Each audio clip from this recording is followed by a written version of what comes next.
my partner Jackie here, and we're thrilled to be having Jeremiah Moss with us. He's behind the wonderful blog Vanishing New York, which is now this wonderful book. And Jeremiah is quite an accomplished journalist. Hold on, I don't want to read, but I'm going to because I'll get it wrong.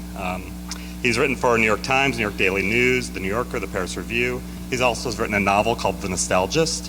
I was telling Jeremiah before the event that I did a segment for Minnesota Public Radio yesterday, and I chose his book to talk about because I feel like his book actually has a lot of great meaning for cities all across our country, including, like Minneapolis. So I'm hoping tonight he'll talk about Kingston a bit too, which I think he will. And I'm going to move it over to you. And in conversation with Jeremiah is Sari Bodden, who many of you know from here in Kingston. And she is the editor of the anthologies Goodbye to All That. I lost your bio. And she's the head of the Kingston Writers Studio and also involved with the TMI project. Sari is an incredibly generous, I think, member of our literary community here in Ulster County. She's always helping us at the bookstore when we do events, and she hosts many events here in Kingston. And also one of the reasons why we're here today is because of Sari and also Rebecca Martin in this incredible, beautiful space that we have here in Kingston. But anyway, we're so looking forward to this event. Thank you guys so much. And they will both be signing their books afterwards right here at the table, so please join us. Thank you.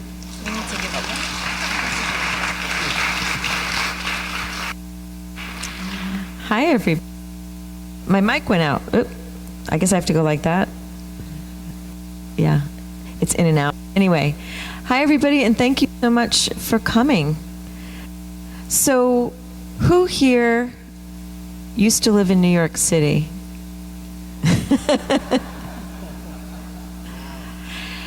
Who here has read one or more blog posts on Jeremiah's Vanishing New York? Yeah. I have been a fan of that blog since it was launched. It's now 10 years. I can't believe it's been 10 years. How many of you got priced out of New York City? Yeah. So I have been corresponding with Jeremiah for a while since my books came out. I've been a follower of the blog. And when I found out that he had a book, I had to bring him here because Kingston is being revitalized, and it feels like there's a step being missed, and it's going from revitalized to hyper-gentrified really, really quickly. So I was very fortunate that Jeremiah said yes. I also met with him last month in New York City, and we had breakfast at Cafe Orlin in my old neighborhood, the East Village, and I did a Q&A with him on a website I'm an editor at called Long Reads, which you can read there, and I'm also going to profile him for Upstater. So there's going to be a lot about Jeremiah that you can read about, but first we're going to have Jeremiah read a little bit of Vanishing New York for you. It's called Vanishing New York, How a Great City Lost Its Soul. They're for sale out there, and Jeremiah's going to do a little reading.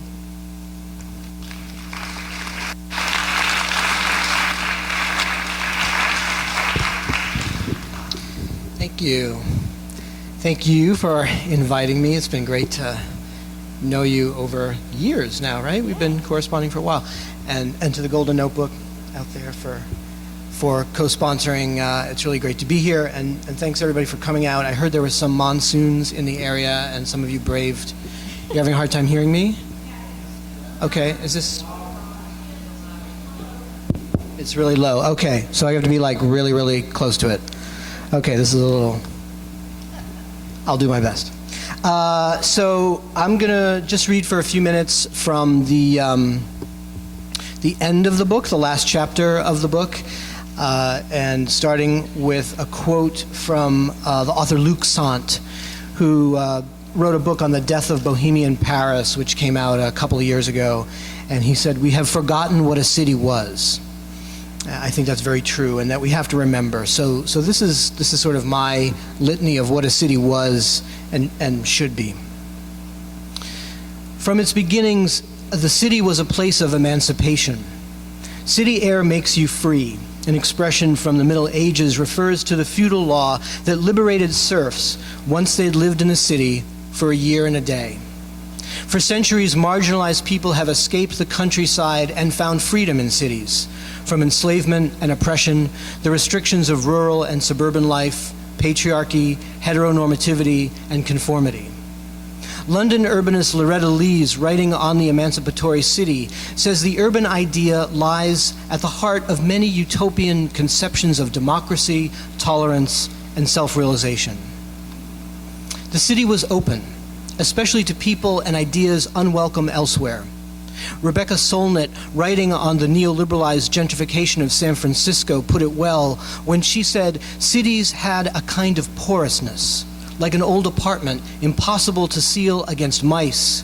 Cities were impossible to seal against artists, activists, dissidents, and the poor. The city was oppositional.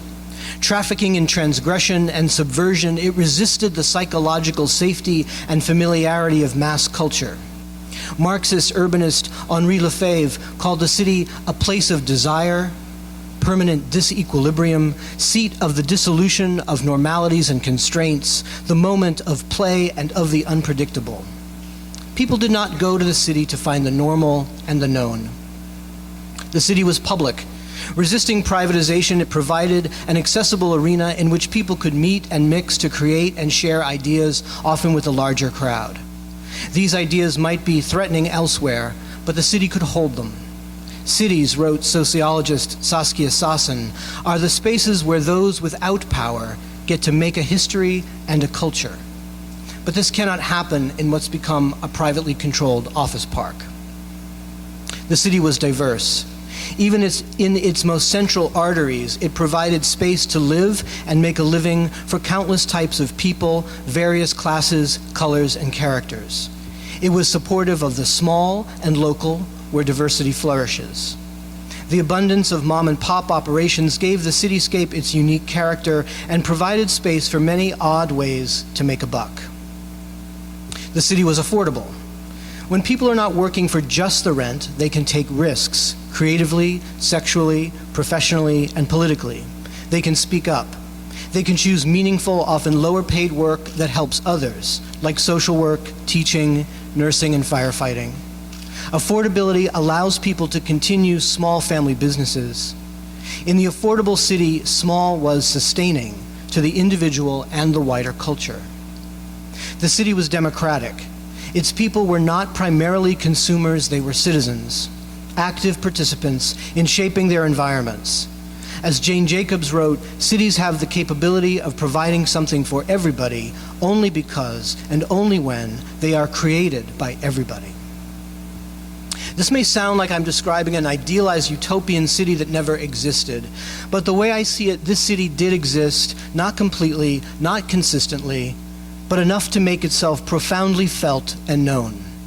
Maybe this was the city that the rambunctious people of the 20th century were working toward, until they were thwarted by a different idea of what the city should be: unequal, controlled, branded, and sold.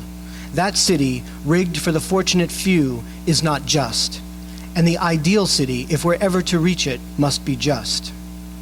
For Susan Feinstein, author of The Just City, justice in the urban context encompasses equity, democracy, and diversity. She prefers the word equity to equality, defining it as the distribution of both material and non-material benefits derived from public policy that does not favor those who are already better off at the beginning. So let me highlight that. The just city does not favor those who are already better off. Since Mayor Ed Koch, New York has been shaped by a pro-growth regime that strongly favors the already better off. I've given many examples. The whole book is like that whole story. But if you need another one, consider one prominent New York real estate developer, Donald Trump. In 2016, The Times reported that over the course of his career, starting in the 1970s, Trump reaped at least $885 million in tax breaks, grants, and other subsidies for luxury apartments, hotels, and office buildings in New York. That infusion of public financial support, right, this corporate welfare, which was, as I talk about in the book, New York City shifted from welfare from people who needed it to welfare for corporations and developers. That infusion of public financial support enabled him to turn his powerful father's seed money into a real estate empire and a shocking political movement that put Trump in the White House. Alicia Glenn, Mayor de Blasio's deputy mayor of housing and economic development, said Trump is probably worse than any other developer in his relentless pursuit of every single dime of taxpayer subsidies he can get his paws on. Or maybe he's a typical player in a game rigged in his favor. What does Glenn say about the rigging? When will City Hall change the rules of the game? Only when we demand it. To create a just city, we all must participate in its restructuring. Conceived by Henri Lefebvre in 1968 and expanded upon by David Harvey in 2008, the right to the city idea describes the collective right of inhabitants to produce and occupy urban space, the freedom to make and remake our cities and ourselves, as Harvey puts it. It calls for more democracy. I think it's really, I'm reading this and I'm just like looking at this, we're in this Democrat, like this is like the seat of democracy, right? Supposedly. I don't know how it is here in Kingston, but it's supposed to be. It calls for more democracy with a focus on class politics. But urbanization is not only a class phenomenon. Class lines intersect with race and ethnicity, gender and sexuality, immigration status, and other categories less easily categorized, like struggling artist, dissident, eccentric. As I think about the right to the city, I'm also thinking about who needs the city, because there are many people who don't function well outside of cities. Do some people need the city more than others? And does greater need bestow a greater right? One could argue that queers need the city because straight life can be lived anywhere, while queer life requires an ecosystem most often found in urban centers. Artists, writers, and intellectuals need the city to stimulate ideas and creativity. Immigrants need the city as entry point. People of color need it to escape the racism that, while not absent from the urban, is more rampant in smaller places. The elderly need the city's accessible abundance of services. Lower income people need urban community more than higher income people do, if only because money brings independence. Oddballs need the anonymity of city life in which to go unnoticed and unbothered. And city people, those whose temperament is unsuited for life outside, need the city. You know who you are. Thank you.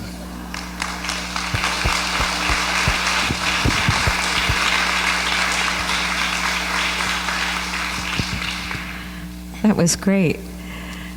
It was funny hearing you read about what has to happen at City Hall, and here we are at City Hall. And I was here a little over a month ago, maybe 2 months ago, at a presentation about what's going to be happening with rezoning Kingston. And a firm has been hired, and there's just the beginning of conversation about a new master plan and rezoning Kingston, and so it's a really good time for you to be here and for us to be talking and for people to be getting involved and to be coming to those meetings and talking about, learning about what it means, what the rezoning is about, and because I think it has a big impact, and I think New York City was rezoned. Can you talk a little bit about that, about the rezoning of New York City that has led to, well, first let's back up and have you define hypergentrification, which is a term you've coined. Yeah. I use the term hypergentrification very simply to just mean gentrification on speed, right? Like this hypergentrification that happens, it feels like almost overnight, where you wander into a neighborhood you haven't been to for a few months, and there's a sense of disorientation because suddenly it feels like it's almost all changed. So it's widespread and it's rapid, but in some ways I don't like the word because it is tied to the word gentrification, and really we're not dealing with gentrification anymore. Gentrification, was this idea from the 60s and the 70s that had to do with middle-class people moving into working-class neighborhoods, purchasing property and rehabbing it, and then changing the neighborhood. And what happened really in the 80s in New York City and in many cities is that the city government as well as state government got involved and started using gentrification as a way to make over the city for a particular class, for a higher class, largely for upper class white people. And so that's really what we're talking about, and to make it friendly to big business and friendly to developers like Donald Trump and others like him. So it really is not this, what you'll hear a lot is, oh, this is natural, this is normal. It absolutely is not. There's nothing organic about it. It's deliberate. It is very, very, very calculated. And it's filled with, the biases and the value systems of the people in power. And another word that you use a lot in the book is neoliberalization. No? My favorite thing to talk about. Your favorite thing to talk about. Gee, do tell us. This will now be an infomercial about. I'm such a pain in the ass about neoliberalism because I love talking about it. Neoliberalism, not neoliberalism, yes. Right? So neoliberalism is not new and it's not liberal. It's a very confusing word. It is not liberal. It is not liberal. People in the UK don't get confused about it, but here, because we associate liberal with left, it gets confusing. So basically, neoliberalism is an economic philosophy with a set of policies that is about redistributing wealth and other resources from the bottom to the top, right? So cutting taxes on the very wealthy and raising them everywhere else. Privatization, deregulation. It's basically, how we got where we are. Reaganomics, the idea of trickle-down economics, all of that is neoliberalism. And it's based in this social Darwinistic kind of idea of survival of the fittest, that people are basically, these kind of selfish, craven, we're all just very selfish and greedy, and that greed is good, like the Wall Street movie says. This is the philosophy. And that there's, Margaret Thatcher was a big part of it, that there's no such thing as society, said Margaret Thatcher. So they believe that people don't want to be in community, that we want to be individual and only individual and out for ourselves. So that's the driving kind of psychology that's behind it. And it leads to, climate change is because of neoliberalization. Hypergentrification is because of neoliberalization. And so what happened in New York City is the neoliberal project in the U.S. started in New York City in the 1970s, and it was a response to New York was becoming a social democracy, and it was becoming more diverse, and the people in power, the financial elites, did not want this. And so there was a coup from the bankers. They took over the government of New York City, basically, under the guise of digging it out of financial ruin. The financial ruin was caused by the racist system that created white flight and deindustrialization. So, but the people who were blamed, it was, the lazy poor who were blamed for this. And so we had to then take money away from them and give it to big business and to developers, and that was going to save the city. Yeah, you just read the part where you said about how the city was giving welfare to developers and not to individuals. Exactly. When public money is given to individuals, it's called welfare. When it's given to corporations, it's called subsidies, tax incentives. It's the same thing. There was a Whole Foods that went into Gowanus. This is with chain stores. They get millions and millions and millions of our money. Whole Foods got millions of dollars to go into Brooklyn. So this is how the city and the state operate. Now, I am a writer. I sort of fall into that creative artist category, and I have been part of a wave of gentrification more than once in my life. I'm here now and wondering if I'm going to get displaced again. I moved here 12 years ago from the East Village, lost my place, but I recognize that whether I intend to or not, I play a role in the wave of gentrification. And there's been a lot of conversation about artists and art washing and how artists can, I'm wondering how we can do things differently here in Kingston and in other cities. I know you've said, what are some of the cities you've been hearing, getting people asking you about you've been getting, yeah, where the stuff is happening. I mean, everywhere. San Francisco, Boston, Portland, Seattle. Yeah, so it's not just Kingston. No. It's happening everywhere. So I've posted a few articles on Facebook about, artists having to be cognizant of the role they play and maybe doing things differently. And some artists have gotten very upset with me and said that I'm blaming the artists. And I don't mean to be blaming the artists, and I consider myself an artist. But I want to know, what can I do differently now? I want to stay here, and I want people who are at the lower economic rungs who've been here a long time to get to stay here too. What do we do? Please tell me. Answer. What do I do? I don't know. Well, the art washing thing is a big problem, right? Because so art washing is when developers mainly, and as well as state agencies, pay artists, sometimes don't even pay them, to put public art on walls and other places in neighborhoods that they want to revitalize, in neighborhoods that they want to hyper-gentrify. And that art attracts development. So it's very much a strategy, and artists who need to pay their rent, it's hard to say no to a paycheck to do that, right? Or exposure. Or exposure, yeah, absolutely. Now there are artists in the South Bronx who are fighting this, and there's one. Her name is Shalene Rodriguez, and I saw her interviewed, and her answer was, "Say no, just say no. Don't take these jobs." And she's a working class artist. Yeah, actually, there's an article in the Times about the South Bronx this weekend about Right. The artist community there. Yeah. I mean, the New York Times is really good at what's the next Brooklyn, the next Williamsburg, the next. Yeah, I have been guilty of that as a freelancer for the Times, Yeah, and so you know how I it works. regret it. I have definitely I've been taking part in the Kingston's the next Brooklyn. Yeah, Sure, sorry guys. Sure.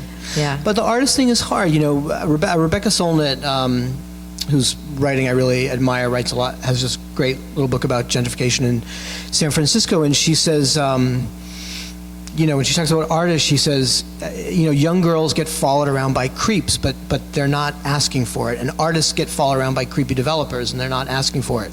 Some artists are asking for it. Some artists are very complicit in the process, but I think for the most part, the ones that I know, they're not looking for that to happen.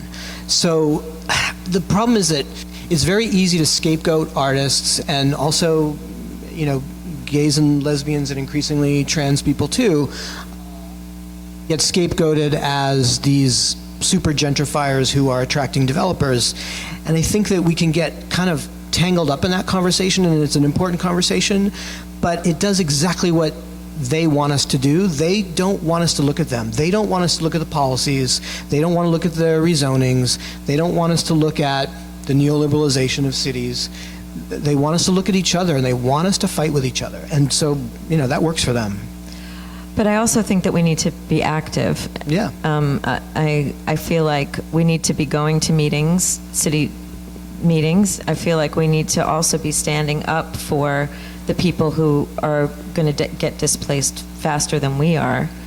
One of the articles I posted from Hyperallergic said that white people have to be really careful about calling the police on people of color because they're not treated fairly, and often it happens in neighborhoods that artists gentrify, that they call the police on people for very minor things, and then it leads to the end of those people living there. And so I feel like we have to really think about our engagement with the city and realize that whether or not we mean to, we are playing a role. Absolutely, and I find that a lot of that happens around foodie culture. Foodie culture and the fetishization of food and the focus on food. These great restaurants and Whole Foods and Smorgasburg, which you just told me today you guys have here now, right? I mean, this is very seductive for a lot of people, and it's very seductive for a lot of people who are liberal, right? Like, there's this really interesting research about how morality works on the left and the right, and on the right, conservatives are very moral and puritanical when it comes to the body about sex. But on the left, liberals are very puritanical about the body when it comes to food. And so we must be pure in our food. What we put in our bodies is sacred, and we must not, eat junk food and all of this kind of thing. And, I'm on the blogosphere a lot, and I posted recently about a Whole Foods going into Harlem. The Whole Foods effect, as soon as they know Whole Foods is going in, the landlords start to raise the rent, people start to get displaced. It's this ripple effect that is known as the Whole Foods effect. And when I posted that, white people said, but Whole Foods is good, and Whole Foods is, the people up there don't know how to eat properly, and now they're going to have a Whole Foods, and that's good. And so, we have to look at that kind of the ways in which, I'm thinking about Charles Blow had this thing in the Times yesterday about soft white supremacy. That to me is soft white supremacy. And I think that liberal people in particular have to be really vigilant about that, liberal white people. People are asking for a Trader Joe's to come into that dying mall I took you to. And it's kind of, Trader Joe's is definitely not at the level of Whole Foods, but it's kind of in that ilk. Although I wouldn't. Oh, sorry. Trader Joe's. Although they're hissing. Trader I Joe's, thought yeah. Although I wouldn't, I have mixed feelings about all of this. So I want to back up and talk to you a little bit about what made you start the blog. And you're a historian and journalist, but that's not what your training is. So how did you go in this direction, and how did that all come about? Right. I'm a social worker, and I'm a psychoanalyst, and with the time that I started the blog, I was working at a community clinic, LGBT community clinic in Chelsea, in Manhattan, and I started because I felt like New York was changing in this very different way. So one thing that people love to say to me is, New York is always changing. The only constant is New York is change. I hear this every day of my life from people who seem to think that this is a revelation. It is not a revelation. New York is always changing. It has always been changing. This is true. I don't want to go on a whole aside. I could go on a whole aside about that, which I'll try not to, but I think that expression is used in a very particular way. I think it's sort of a propagandist kind of meme. But so I felt like New York was changing in this different way, and I couldn't figure out why or what was happening. And I kept saying to people, this is different. Something's going on. And my native New Yorker partner and friends would say to me, I've lived here my whole life. You don't know what you're talking about. It's always changing.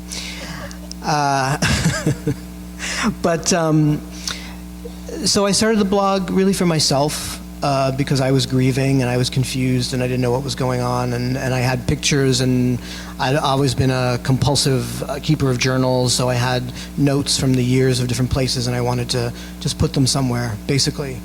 And then people started reading it. I was profiled in the New York Times 3 months after starting the blog, and it was just like it touched a nerve, and it just took off. Well, it was like a balm for my expat soul. We moved up here in 2005. You started in 2007, and as soon as you started blogging, I was there. And I remember reading that some people referred to you as like cranky and a Cassandra, but I don't think any of those people had been kicked off the island like I had. Mm-hmm. And so I was like, he's not crazy, he's not cranky, he's right, and then so I wonder, over time, I think hypergentrification is a really accurate term, and I just feel like there's been this acceleration of rents rising and just exponentially. Has there been less of that sort of, calling you that? Like, has that perception of you started to die off? Do people see you less as a Cassandra and a crank and a... I don't know. I think the book, I'm still figuring out what it means to have this book out now, because the book is really not the blog. It was selling this book was really hard. I think what a lot of people wanted from me was a version of the blog. They wanted pictures with little vignettes about, this place is gone. And the book really is about how we got to where we are, and what it means, and really looking at the roots of it. So I think that has helped to change people's perception, and it was really so relieving to hear from people that they found this book to be an empathic book. So I'm hoping that I'm going from crank to empath, which is a more. I never saw you that way. I just I just always just really resonated fellow with your cranky people. Yeah. Oh no, are you? What are you? But cranky is good. I make a case for it because cranky is like, we need righteous indignation. Like, we have to be angry about this stuff. Yeah. Because look what's happening out there. And it's all connected. I'm angry about what's happened in New York City, and I'm anxious about. I'm happy Kingston is being revitalized, and I want it to grow, and I want things to get better and better, and I want businesses to thrive, but I also don't want it all to happen at such an accelerated rate that people get expelled, and then it becomes this bland place with, lots of just all national. It could be anywhere, I don't want it to lose its flavor and its culture, and I don't want to participate in that. So, what are some of your favorite places that have closed that you've blogged about? Do you have a few? Yeah, St. Mark's Bookshop in the East Village is one that I miss all the time. Cafe Edison in Times Square is another big one. And lots of little places that were just part of my life, places where I would go.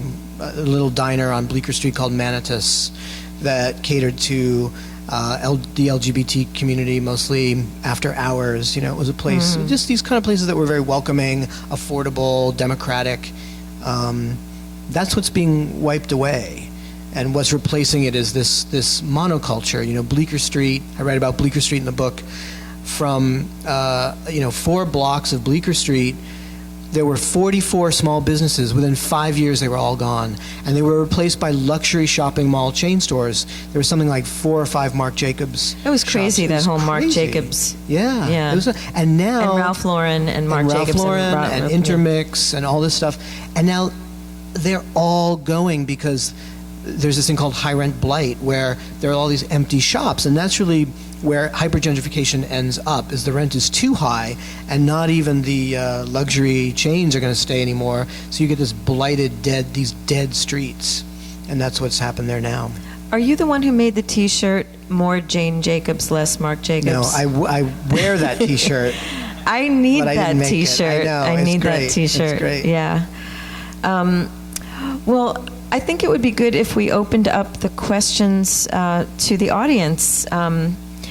And I guess I could have people come up and use this mic. So would anybody like to ask a question or make a comment? Come on up.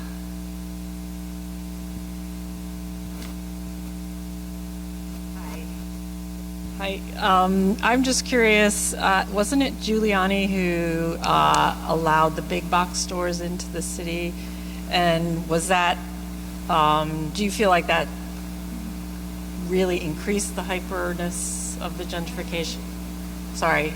I'm asking about Giuliani. Mayor Giuliani did allow big box stores to be in the city for the first time. It used to be the more mom and pop.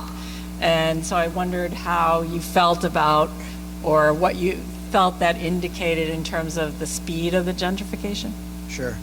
Yeah, the big box stores are definitely there. I don't know specifically if he allowed them in, but I know he was definitely on board for this neoliberalization. So giving the subsidies to the big boxes to bring them in with the idea that they're going to, somehow enrich the pocketbook of New York City, when we know that big boxes take most of their money out of wherever they are and they send it back to the mothership, wherever that is.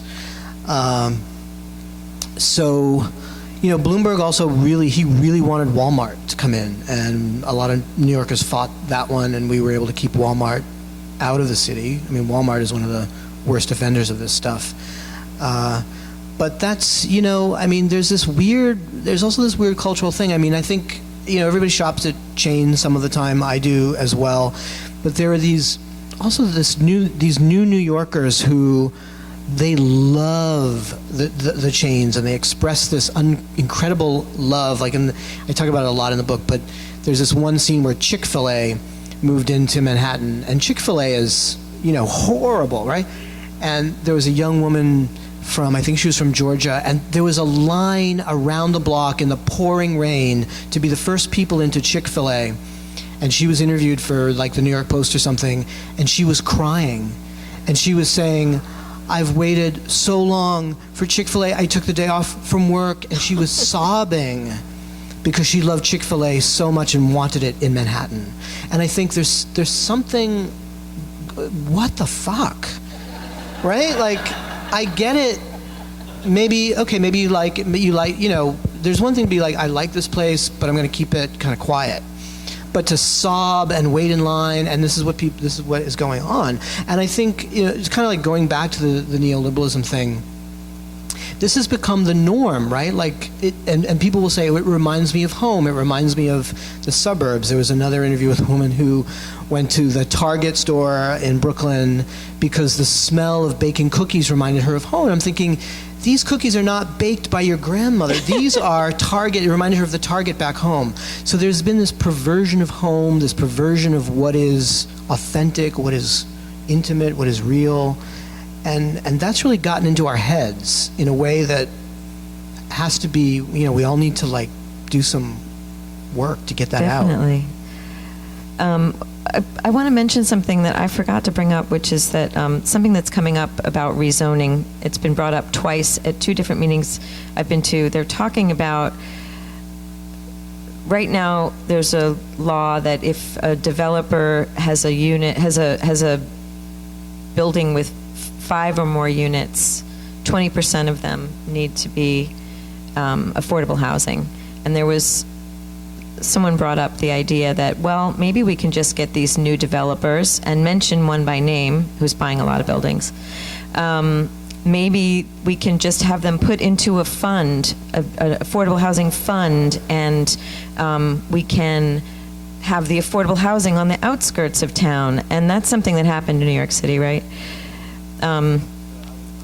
Yeah. Yeah, it's tricky when it comes to affordable. So I don't know how it is here, right. But in New York, affordable is tied to, I believe, the median income of the city as a whole. So New York City also has the largest number of billionaires. So the median income of the city as a whole is up here. And when you're putting in affordable housing in a place like East New York, it's not about the median of the neighborhood. And so affordable housing in East New York is not for East New Yorkers. And you have to make $100,000 to qualify for that affordable housing. So that's not affordable. Right. So you have to watch out. Like, they use this language, and they make you do work to really dig down to find out what really is the truth. Mm. One other thing about zoning, and again, I can just speak about New York City. So Bloomberg rezoned 40% of the city. And he used two different kinds of zoning. He used upzoning and downzoning. Downzoning preserves a neighborhood. It sort of protects it. So downzoning to protect neighborhoods happened in white middle-class neighborhoods. Upzoning opens it up for development. Upzoning happened in neighborhoods of color that were lower income. So, this is again like, and they use this language around balancing development and preservation. That's how they quote unquote balance it. We need to learn this language. Okay, yes. We need to learn the language of zoning and speak up. I haven't finished the book, but it's fascinating. Thank you for writing it. Could you explain how the neoliberalism theory and this sort of miasma of it's good for you, or it's the way that it is connected, and it brings people to vote against their own interest or to do things against their own interests and for the benefit of only the wealthiest? Could you explain how I can try, yeah. I know that's a great question. Thank you. So there's a great book that I recommend. It's called Chain Reaction by Edsall, Edsall, and it came out in the early 90s. And it's a lot about race and taxes, and it's about how as we were, as a country, becoming also more a social democracy in the 1960s, and civil rights was becoming more assertive. There was this white backlash against the civil rights movement, and there was a rising conservative movement that convinced people, and convinced a lot of white working class people who were democratic up until this point, that their money was going to the lazy Black and Puerto Rican people, right? And this whole idea, and as soon as they were able to convince them of that, there was this turning away from civil rights and this defection from the Democratic Party. This is like, it's so important, right? And so what that looked like then are these people supporting policies that would take money away from the most vulnerable people, with the idea that a rising tide lifts all boats, right? That's one of their slogans. So your boat is going to rise, and your boat is going to rise if we support these policies. So now I'm going to just go a little further to the present. There was a recent study that I find really, really fascinating, which is that if you show people images of money, you can get them to support policies that hurt the vulnerable. Right? So you bring people into a room, these psychologists do this, and they show them images of money, and then they ask them how they would vote on certain policies, and this is what they do. So there's something going on also in our minds around this. And I just think of all the reality shows and think of all the media that is putting money in our faces all the time. They're constantly priming us to vote a certain way. When you're primed with money like that, you also tend to believe that victims deserve their fate. It's really weird, powerful stuff. I don't know if I answered your question, but that sort of philosophy of greed is good underlies all of this stuff. It's so interesting how your work in researching the book brings together your psychology background and your love for history. And I have to say, the book is so much deeper. The blog, I'm a big fan of the blog, but the book, I was pleasantly surprised to see that it is like a really well-researched and beautifully written history, and it's economic, and you just really cover a lot of bases, and it's really great, and I recommend it. So, more questions. Who has questions? Maureen.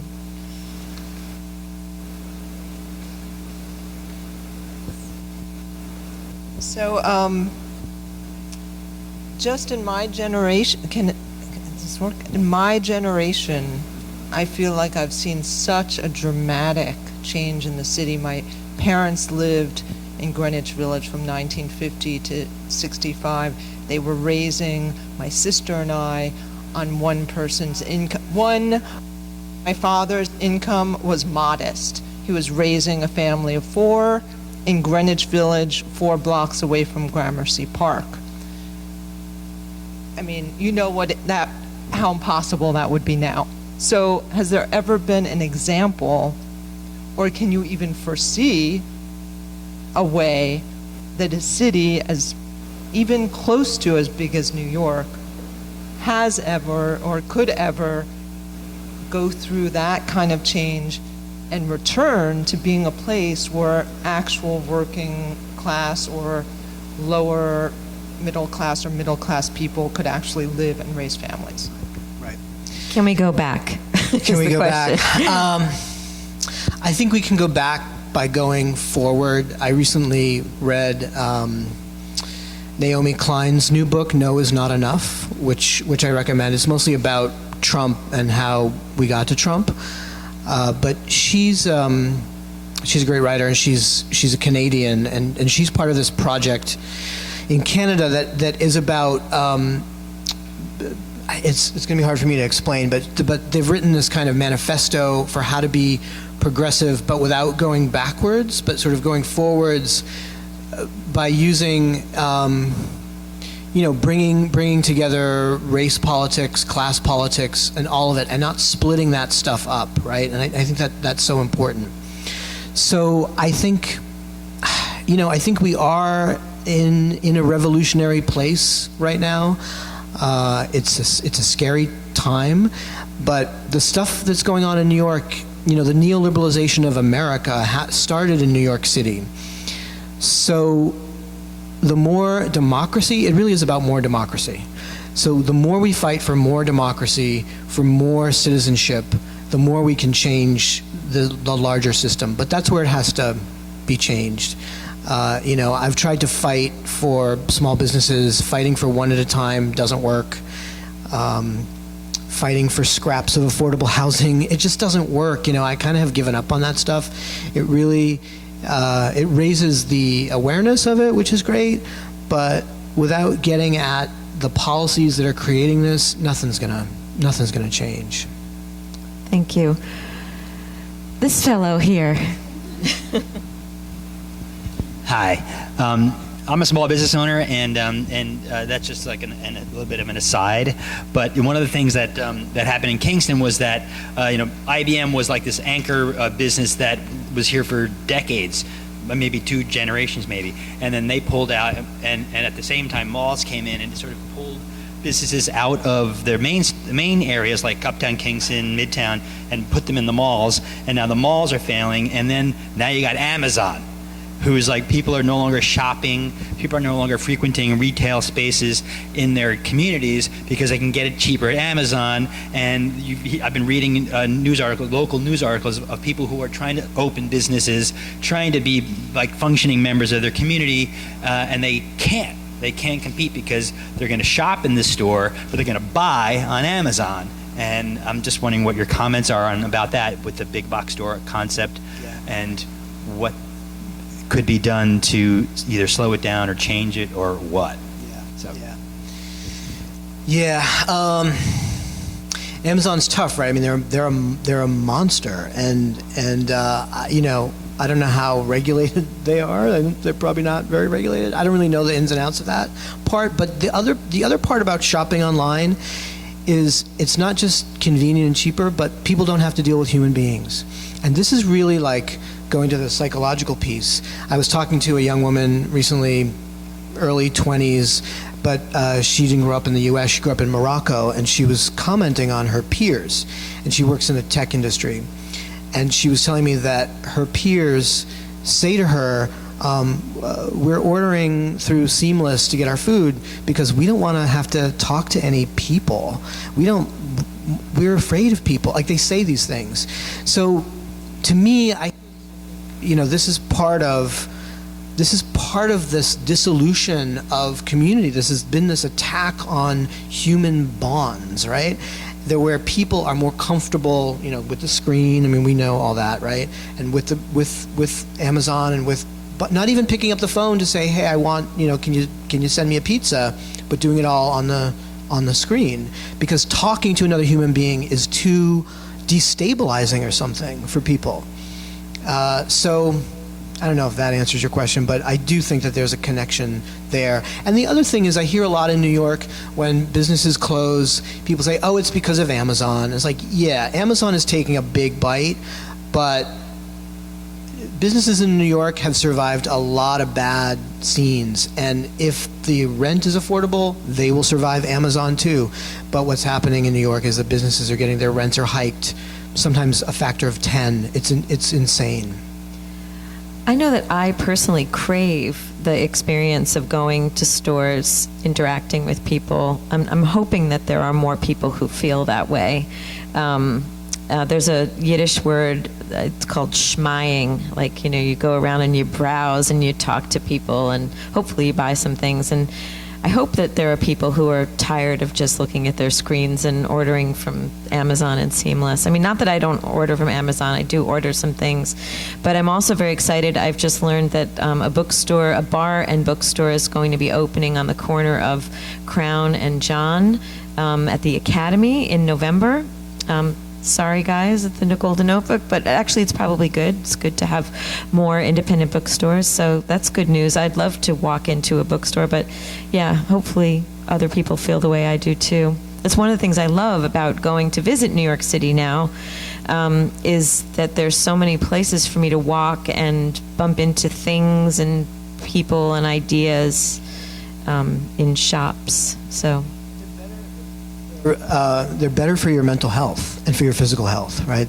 I talk in the book about there's a guy, he's a psychologist who did this study standing outside the Whole Foods on Houston Street on the Lower East Side.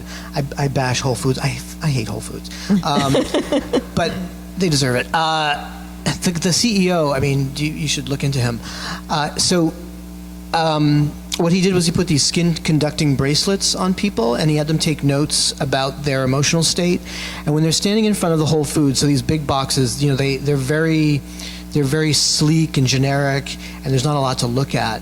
It found that their nervous systems plummeted, right? And then he moved the crowd down the block where there are a lot of small businesses and a diversity of aesthetics and a lot to look at, and their nervous systems perked up, and they wrote basically in front of Whole Foods they felt bored and depressed, and in front of the small businesses they felt happy and alive. And they've also found that senior citizens tend to die faster when when they live near big boxes, and they live longer when they live near the variety of small businesses. So it's killing people. wow. Yes.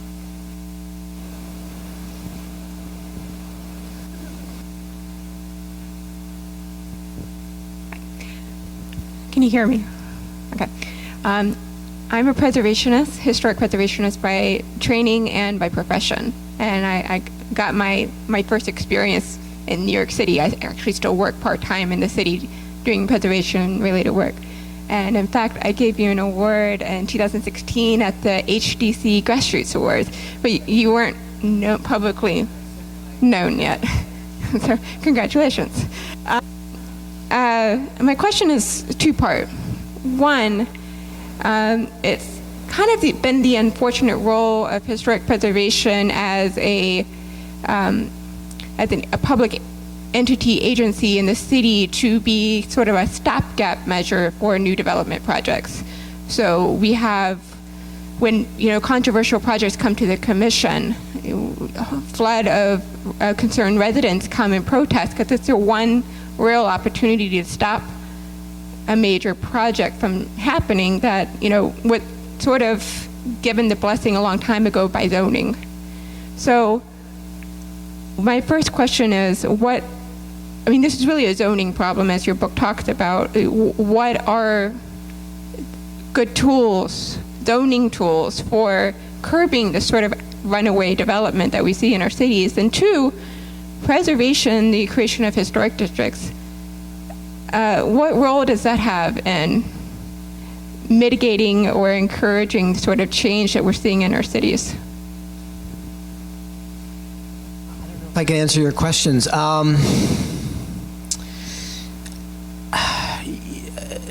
Historic districts, I have mixed feelings about them because I also hear that they can raise property values, right? When you make something a historic district, it can get more expensive. I don't know is that true? Do you think that's true? I mean, I know you're on the other. Yeah, it's not true? Okay, good. It's not true. Thank you. In terms of zoning, I think, I'm not an urban planner. I hear people say things like, we don't have planning, we have zoning instead, and we need to have planning and not zoning. But right now things are zoned for, as I said, the already better off. Things are zoned for the developers. Things are zoned for the upper class. I think, why can't we have more creative zoning? Why can't we have equitable zoning? I think that's possible, but we have to be able to actually think it's possible. And I guess that's where I always kind of start, again, with the neoliberalization. That stuff gets into our heads, right? Where this thing of there is no alternative, this is how it's always been, those are lies, and we believe them. And commercial rent control is a really good example, because I thought, well, I wish we could have commercial rent control in New York City. And I didn't even dare say it out loud to anybody, because I thought, that's ridiculous. We could never have that. And then I did some research, and New York City had commercial rent control for many, many years in the middle of the 20th century. And it protected small businesses. You could not raise the rent on a small business past a certain percentage. And that preserved the small business character of the city. So I think like really getting out of, the first thing is really like get out of the mindset and the cloud. I'm not saying that you're in it, but that cloud of this is how it's always been and there is no alternative, because there are alternatives, and there are really, if we get out of that, I think we can have a lot of creativity.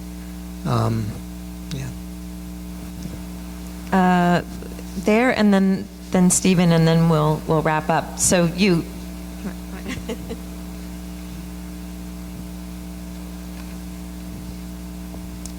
Thank you. On the topic of that changing the mindset, I'm curious, because if the default mode that feels so natural is to say like, oh, well, this is just natural, or this is what progress looks like, or this is what revitalization is, and to say, oh, well, we're fighting gentrification, then there is a certain amount of, well, we can't fight what's natural and what's progress. So how do we flip a script to say what we're fighting for, and to express what is beneficial, to help us be mindful and understand what is beneficial, what is in our interest with these things? Yeah. I think of it as a meme war, right? So I think the way that a lot of this stuff, neoliberalism, operates is by spreading memes, so these thought viruses that get into us. And we need good memes, like the just city, right? What is a just city? And there are people who are writing about this stuff. A lot of the people that I quote in what I read have books and articles that really lay this stuff out.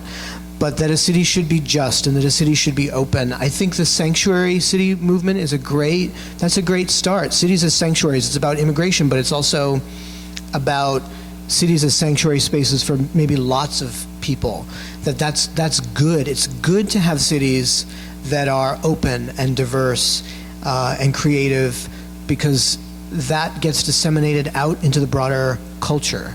How many people were here the night that Kingston became a sanctuary city? That was pretty cool, right? So doing our own memes. Look, the left is not good at meme creation. We're just not. The Occupy Wall Street was really good. The 1%, we are the 99%. I mean, they started that, and it got into all our heads, right? But the left is not good because we tend to be gray area thinkers, not black and white thinkers. The right, the way that people on the right tend to think is more black and white. And so it's really easy to create these memes because you can be definite, you can be certain when you're a black and white thinker.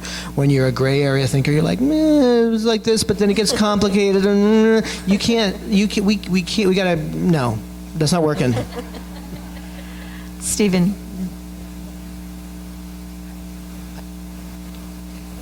First of all, thanks so much. This is like such an important issue. I'm a filmmaker, and I'm currently working on a new, some people know my previous, some of my other ones, but I'm working on just this. So I was born in and grew up in Manhattan, so a lot of this is just so like into it, and I have not read your blog yet, but I will start reading it. One of the things are the concerns that we're kind of focusing on in this film, because it's about Midtown. Our Midtown area is starting to come, and the artists have done some great things among, just it's starting to come around. And basically, there's the poor community, which I call ghetto. I'm sorry if that's on PC, but I grew up, in the 60s and 70s, and that word, I like it better than inner city, which I feel is a glossing over. And what's interesting here, just as a side note, is the black community is obviously usually the poor community, and we have that. And there's also a lot of poor whites mixed in, which I happen to love that.